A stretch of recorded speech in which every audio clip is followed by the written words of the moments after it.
오늘 함께해 주실 네 분을 모셨습니다. 김성환 시사평론가, 김병민 경희대 교수, 박상윤 변호사, 정일채 변호사 이 자리에 나와 있습니다. 안녕하십니까? 네, 안녕하십니까? 문 대통령이 오늘 제주 4.3 항쟁 추념식에 갔습니다. 현직 대통령으로서는 12년 만입니다. 김정숙 여사의 헌화도 영부인으로서는 처음이라고 하는데요. 이 영상으로 먼저 소개해드리도록 하겠습니다. 통곡의 세월을 간직한 제주에서 이 땅에 봄은 있느냐? 여러분은 70년 동안 물었습니다. 저는 오늘 여러분께 제주의 봄을 알리고 싶습니다. 국가폭력으로 말미암은 그 모든 고통과 노력에 대해 대통령으로서 다시 한번 깊이 사과드리고 또한 깊이 감사드립니다. 4.3의 완전한 해결을 향해 흔들림 없이 나아갈 것을 약속합니다. 4.3 항쟁, 이 한국전쟁 다음으로 인명피해가 많았던 비극적인 사건 아니었겠습니까? 문 대통령은 국가적인 폭력 사과를 하겠다고 했는데요.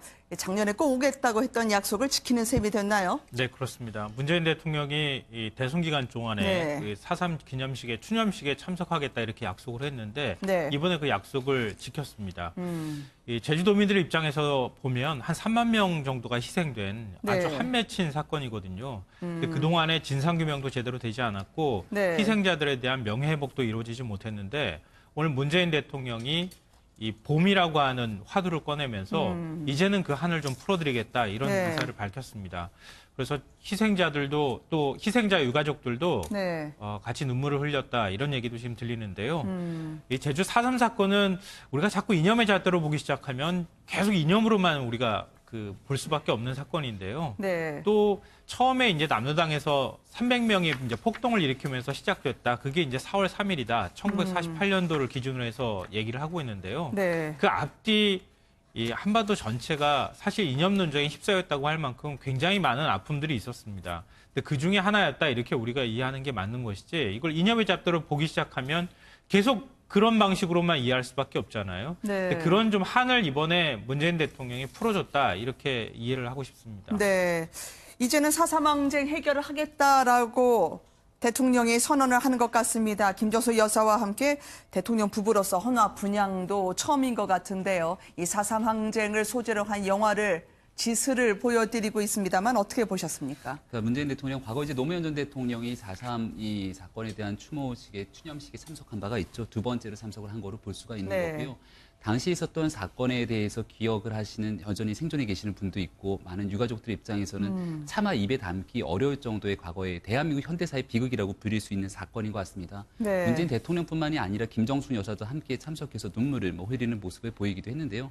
앞서 평론가님 얘기했던 것처럼 이게 이제 당시에 남로당에서 시작된 4월 3일의 이야기들을 끄집어내는 순간 이념의 잣대로 볼 수가 있는 내용일 수 있습니다. 하지만 그 전후 맥락에서 한국전쟁을 거치고 그 과정 속에서 특히나 1948년은 대한민국 정부가 수립되는 과정인데 그 당시에 제주도에서는 이 총투표에 해당되는 이 수치의 선거가 성립되지 못하게 됩니다. 그 이후로 이제 이승만 정부에서 당시 문제를 해결하기 위한 여러 가지 노력들이 진행됐던 현대사의 아픈 비극들이 총체적으로 섞여 있는 모습이거든요. 이 문제는 이제 더 이상 과거의 잣대로서 양분되는 이념적 잣대로 해결하는 것이 아니라 과거의 아픔을 좀 치유하고 미래를 향해 나아가기 위한 정치권의 노력이 필요한 상황임을 여실히 보여주고 있는 대목인 것 같습니다.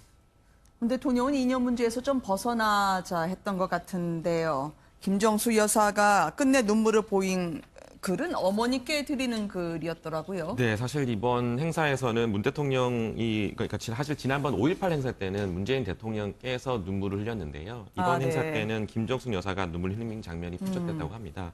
그 내용을 보게 되면은 그 희생자 유족이 낭독한 어머님께 드리는 글이라고 하는데요. 이게 이관석 희생자 유족 이수경 씨가 어머님께 드리는 글을 낭독하는 순간에 그 김정숙 여사가 눈물을 흘렸고 또 문재인 대통령은 지그시 눈을 감았다고 합니다. 그 내용은 뭐냐면 이 씨가 4.3 사건 당시 학교 교장이었던 아버지가 총살을 당했습니다. 그리고 그 큰오빠는 행방불명 됐고요. 이런 엄청난 아픔을 겪으면서 이관석 희생자, 돌아가신 어머니가 결국에는 한을 품고 돌아가셨다고 하는데요. 그 어머니에 대한 한을 그리는 편지를 읽었고 이 내용을 읽다가 김정숙 여사가 눈물을 흘리는 장면이 포착됐다고 합니다.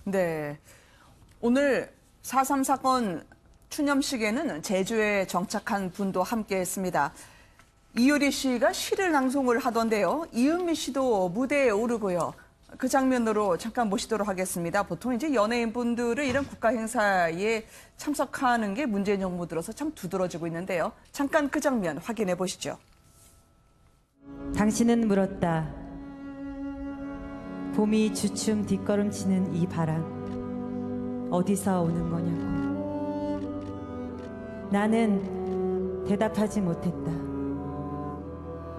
섬 4월의 바람은 수위 없이 죽은 사내들과 관에 묻히지 못한 아내들과 집으로 돌아가는 길을 잃은 아이의 울음 같은 것. 그리워 눈물 나오면 마루 끝에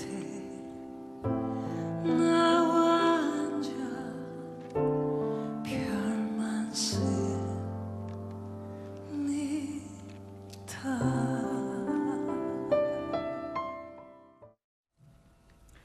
특히 속일댁으로 불렸던 이효리 씨, 그간 제주의 도움을 많이 받았다고 행사에 참석을 했는데요. 한동안 이 참석할 수 있을까 없을까 논란이 일기도 하지 않았겠습니까? 그렇습니다. 예. 유족 중에 한 분은 네. 이 4.3은 희생자와 유족들이 좀 경건히 조용히 치르기를 원한다. 제발 연예인들 참석하지 말아달라. 네. 이 행사는 광복절 행사도 아니고 3.1절 행사도 아니다. 슬픈 역사고 그리고 그로 인해서 희생된 사람들을 추모하는 것이다. 네. 연예인들이 여기에 참석하는 것은 적절하지 않다. 이렇게 했는데요. 이 아무래도 이효리 씨나 이런 분들이 본인으로서는 뭔가 네. 좀 자기가 좀 뭔가 이걸 좀 보여주고 봉사하고 싶고 예, 이런 차원에서 아마 한 것 같고 또 네. 정부에서도 그 뜻을 받아들인 것 같습니다. 네. 살갗이 아리다. 이 제주의 도민들이 느끼는 감정을 그대로 반영한 시를 읽었습니다. 이효리 씨 말이죠. 그런데 루시드 폴이나 이은미 씨까지요. 이 보통 여기 제주가요. 국가기념일로 4.3이 지정된 이후에 연예인분들이 본행사 참석은 처음이시라면서요. 네, 사실 2014년도에 이 제주도가 4.3 사건으로 인해서 국가기념일이 지정됐습니다. 근데 그 이후에는 네. 사실 유명 연예인들 행사가 많지는 않았는데요. 이번이 아마 본행사 참석한 건 처음으로 알려져 있습니다. 특히 루시드 폴과 이은미 씨 같은 경우에는 두 분 다 여기서 이제 노래를 불렀다고 하는데요. 이 루시드 폴이 추모곡으로 4월의 춤이라는 노래를 선곡했습니다. 이 4월의 춤의 가사를 좀 보자면 네. 이유도 모른 채 죽어간 사람들은 4월이 오면 유채꽃으로 피어서 춤을 춘다지. 그리고 슬퍼하지 말라고, 또 원망하지 말라고. 네. 우리를 미워했던 사람들도 누군가의 꽃이었을 테니 뭐 이런 표현이 담겨져 있는데요. 이 4.3 사건의 희생자를 애도하는 데 있어서는 굉장히 적절한 그런 선곡이 아닌가 싶습니다. 그리고 또한 이은미 씨, 그러니까 이은미 가수 또한 찔레꽃을 열창하면서 추모 공연에 동참했습니다. 이 네. 이은미 씨도 이 찔레꽃 가사에 서글픔을 노래로 담아서 이 진심을 전했다고 합니다. 네. 유족분들이 글을 올린 거 보면 확실히 이 진상규명이나 아니면 이분들 마음속에 해결이 다 되지 않았던 그 아픔을 짐작할 수 있는 대목일 것 같아요. 맞습니다. 우리가 뭐 한이 맺히면 네. 마음을 닫게 되잖아요. 자기 마음을 이제 보호하기 위해서 꽁꽁 감싸게 되는 그런 이제 감성이 만들어질 수밖에 없는데요. 네. 그러니까 지금 이제 그런 점 때문에 유족 중에 한 명이 연예인이 오면은 마치 연예인이 뭐 홍보하는 그런 장처럼 그렇게 이제 비춰질까 이제 우려해서 네. 이 추념식 행사에 오지 마라 이렇게 얘기를 했던 것 같은데요. 저는 뭐 그런 심리 자체는 충분히 이해할 만하다 이렇게 생각이 되고요. 네. 기존에 이제 연예인에 대한 약간 편견 같은 게 있다 그러면은 그런 지적을 할 수 있다고 보는데 이효리 씨나 뭐 루시드 폴이나 다 마찬가지지만 제주도에 또 살아요. 아, 네. 그래서 제주 도민의 입장에서 제주의 아픔을 같이 공감하고 또 치유하기 위해서 이번에 이제 행사에 참석을 한 것이고요. 네. 그런 차원에서 이번 행사 쭉 이제 추념식 진행되는 걸로 볼 때 오히려 이제 대중 가수가 오히려 제주도민들을 위로하는 그런 자리가 된 것 같아서 그렇게 썩 결과적으로 나쁜 자리는 아니었던 것 같습니다. 네. 오늘 추념식에는 홍준표 대표도 참석을 하지 않았겠습니까? 참석 전후로 SNS에 글을 남겼던데요. 문 대통령은 이념을 벗어나자라고 했는데 홍 대표는 오히려 강조를 한 것 같아요. 네. 어떤 의미일까요? 그러니까 대한민국이 취재 위기다, 하나 되어 지켜내야 될 때다. 그리고 네. 이 자익폭동이 희생된 제주 양민들의 넋을 기리기 위한 행사다라는 얘기를 했습니다. 앞서도 4.3 사건을 이야기하면서 이게 이제 1948년 대한민국 정부 수립과 한국 전쟁을 전후로 이루어졌던 한국 그 현대사의 비극적인 여러 가지 일련의 사건들이 종합된 내용인데 그중에 4월 3일 하루 만에 찍고 보자면 홍준표 대표는 이런 얘기를 하게 되죠. 제주 양민들이 무고한 죽음을 당한 날과는 아무런 연관이 없는 좌익 무장폭동이 개시된 날이다.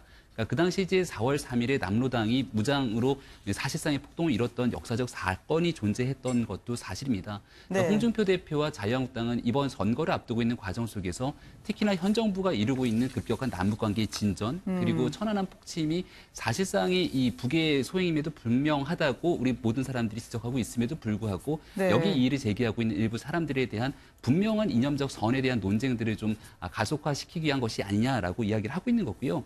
일각에서는 그러한 부분들 때문에 과거 대통령 선거에서는 이렇게 이념적인 문제로 접근하지 않는 부분들을 보였는데 한국당이 선거를 앞두고서는 결국 다시 이념 논쟁으로 이 부분을 끄집어가는 것은 4.3 사건에 대한 진정성 있는 접근이 아니다라고 하는 비판의 소지도 있습니다. 네. 이거 하나는 말씀을 좀 드려야 될 것 같은데요. 4월 네. 3일 날 이 남로당원들이 무장폭동을 일으켰다라고 하는 것은 팩트에 가까운 얘기라고 알고 있습니다. 네. 다만 이날을 기념하기 위해서 4.3 추념식을 만든 게 아니에요. 근데 자꾸 그걸 강조하게 되면 좀 엉뚱하게 이념 논쟁으로 갈 수가 있는데요. 그 이전부터 그러니까 47년부터 시작해서 쭉 계속 민심이 흉흉해지고 제주도민들이 여러 가지 이제 시위도 벌이고 이런 과정들이 있었고요. 네. 4월 3일 그 무장폭동이 있었긴 했지만 그 시점을 그걸 기점으로 해서 양민학살이 본격적으로 진행된다고 하는 점을 우리가 주목해 봐야 됩니다. 네. 그러니까 그 양민학살이 된 부분에 대해서 우리가 얘기하고 그 억울하게 희생된 분들에 대해서 지금 추념하고 그분들의 그 억울함을 이제는 풀어줘야 되겠다고 하는 것이 문재인 대통령의 얘기이자 제주도민의 요구거든요. 근데 그걸 자꾸 이념으로만 이렇게 접근하려고 하니까 자꾸 이상한 방향으로 얘기가 좀 흘러갈 네. 것 같아서 말씀드렸습니다. 그래서 국회에서는 희생자들 억울함을 풀고 명예회복한다. 네. 어떻게 풀어줄 것인가 이걸 고민해야 할 것 같습니다.